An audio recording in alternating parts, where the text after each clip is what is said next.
You're watching Bones and Stones, and I'm fairly sure I've solved an ornithological mystery. In 2023, an epidemic of avian flu swept the country and caused mass die-offs of seabirds.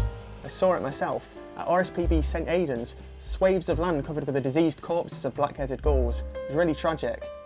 Scientists were monitoring closely though, and an interesting study made the headlines at the time, at least the headlines of sciencey news sites.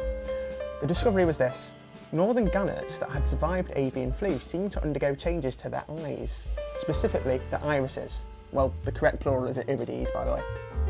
Their irises, or irides, turned black. If you need your memory jogging, the iris is the coloured bit of the eye that constricts and dilates to control the amount of light hitting the retina. Now, this observation of iris changes was used to monitor the spread of the avian flu. Nobody knows why it happens though, and nobody has published any explanation to this day. Being an ophthalmologist though, I had a look and I think I've solved it. I've been meaning to make a video about it for a while, I just haven't had the time until now.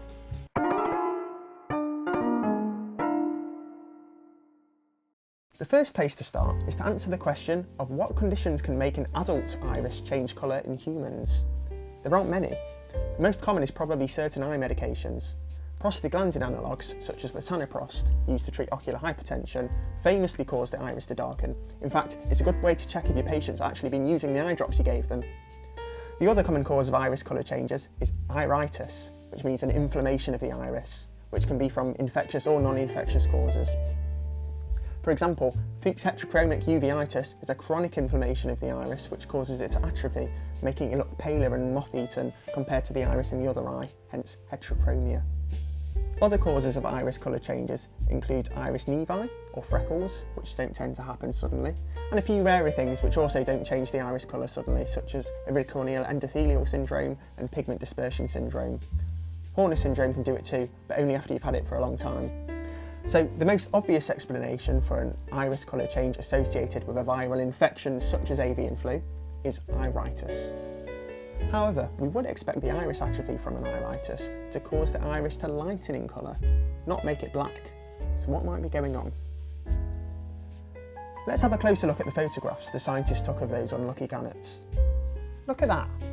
The black areas are not actually iris at all. They are the absence of iris. In other words, the iris has changed shape.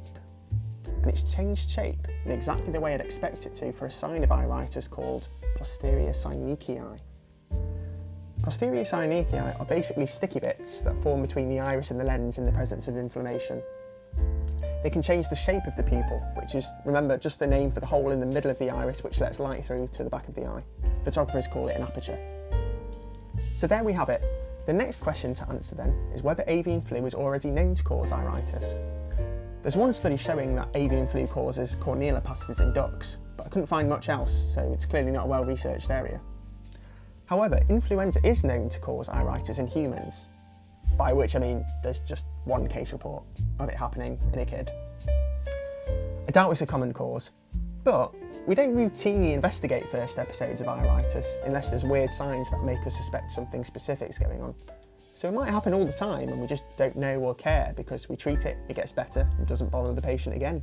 In fact, depending on what study you read, between 40 and 90% of iritis is idiopathic, which is the fancy word we use when we can't find a cause. The reason I doubt it's common is that most cases of iritis don't have systemic symptoms, for example those you'd see in the flu such as fever, shivering and muscle aches. On the other hand, when somebody presents with iritis and does have these systemic symptoms, which is rare by the way, we do investigate, but we don't test for flu, because what would be the point? It wouldn't change anything if it was the flu. The iritis treatment would be exactly the same. And anyway, we know that the most common ocular manifestation of bird flu in humans is actually conjunctivitis, colloquially called pink eye. So there you go. The last thing to note is that I did actually find one paper which seemed to attribute the gannet eye changes in the 2023 avian flu epidemic to iritis, so I'm clearly not the first person to come up with this explanation. It was published in Vet Record, which is the official journal of the British Veterinary Association. But there's no abstract available and I can't access the article even with my Open Athens account, so I can't see how they came to the conclusion or what evidence they have. However, I can see that they cited that one case report of iritis in a human child and not much else. So I doubt it's a long paper. In any case, I'm not about to handle any dead birds myself because I don't want to be patient zero if the virus jumps to humans, so I'm not going to be able to collect any evidence myself. without any evidence, I don't see much point in me trying to publish anything, so this YouTube video will have to do. I hope you enjoyed it though. If you have any thoughts, I'd love to hear them in the comments, so please like and subscribe. Have a good day.